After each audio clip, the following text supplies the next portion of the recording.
Have you ever found yourself waiting for happiness, waiting for the right time or the right version of yourself to finally be fulfilled? But how many of us know how it's like to be truly happy? For me, my happiness has always relied on my surroundings. For as long as I can remember, even maybe to this day, my happiness was always in contact with with external validation. I've always struggled to be content or even remotely satisfied with my own life. For years, that's how I lived my life, chasing happiness like it was destination I was eventually supposed to reach. Growing up, my idea of happiness was always tied to external validation, success, approval, belonging. I thought happiness would come when I could finally fit the mold I believed I was supposed to fill. Living away from my home country made a rough road even bumpier. I found myself in a strange place, caught between two overwhelming societies. And as a teenage foreigner, I struggled to balance the complexity of embracing my own roots with the expectations of my environment. I constantly asked myself, where do I fit in? I'll wait. Maybe once I figure this out, I'll be happy. Maybe once I achieve something great, I'll be happy. I thought happiness would come when I could finally define myself in just one way, and any other way would count as a failure. That achieving success or having a clear sense of identity is what would bring me joy. It was as if I was waiting for happiness to show up on my doorstep, confined in a package labeled my best self, that would only arrive when the time is right. But over time, I've come to realize something important. Though don't be fooled, like many of us have yet to embrace it. What I've realized is that I was chasing something that was never really running away from me. That happiness wasn't hiding in a future version of my life. It was here in the present, and I just had to create it or find it. The happiness was never a place, a feeling, or a person. It was contentment. And contentment is about accepting and embracing who you truly are with no alterations. In this talk, I'll take you through the lessons I'm continuing to learn about the science of my happiness and how about moving abroad has taught me while happiness is subjective, it is about contentment. And contentment is about fulfillment that comes from within.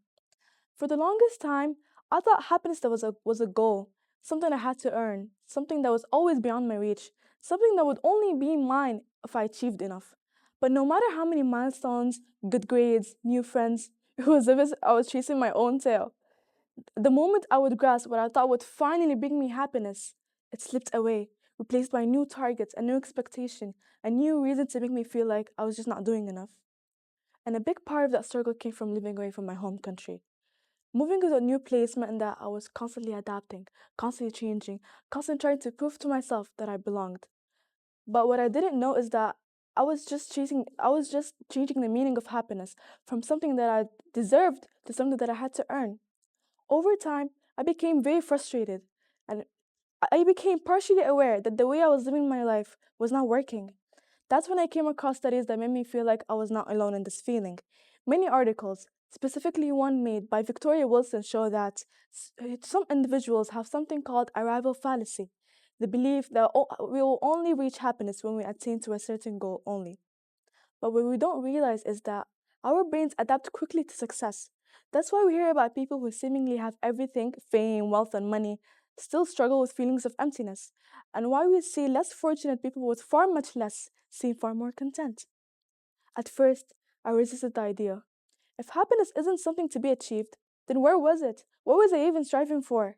But then I noticed a pattern. The moments that made me feel the most content, the most joyful, weren't those big red carpet moments. They weren't achievements, and yet they made me feel whole. Late night drives with my mom, or just talking, having a deep conversation with a friend, or just having someone that would understand me. Over time, I've got to realize something. Sorry, hold on. And yet they made me feel whole. And now I'm about to do it all over again. In a few months, I'll be graduating from high school, a new place, a new environment, another place where I have to start all over again. And if I'm being honest with you, the thought of it terrifies me. Because deep down, I catch myself doing it again, thinking that happiness would only come if I settled in, if I proved myself, if I became this perfect version of who I think I should be. But over time, I've come to realize something. Happiness isn't something you reach when everything falls into place. It's something you create when you learn how to be secure with every side of you, no matter where you go. When you accept and you embrace who you truly are with no alterations, without feeling the need to water down any thriving part of you that people may not like. So don't get me wrong, I'm not saying that we should stop dreaming, that we should stop having ambitions. Dreams are important, growth is important, but we must stop believing that our happiness lies at the end of those dreams. Because if we do, we'll keep chasing something that was never really out of reach to begin with. I could bet that most of us have dreamt about our I made it moment, the moment where you feel like everything has finally paid off. But if you really think about it, what have you made exactly? Where have you gone? Was the journey worth it? Are you satisfied? All the late nights, questioning yourself, altering yourself, just to arrive at this so called destination. All to ask yourself, isn't it supposed to be kicking in now? And now, as I stand at the edge of a new, scary, exciting chapter, graduating, moving abroad, stepping into the unknown, I catch myself doing it again, thinking that happiness would only come if I arrive there, if I get there and prove myself. But if happiness always exists at the next phases of our lives, when do we ever get to live this one? And now, ladies and gentlemen, I'm going to leave you with this.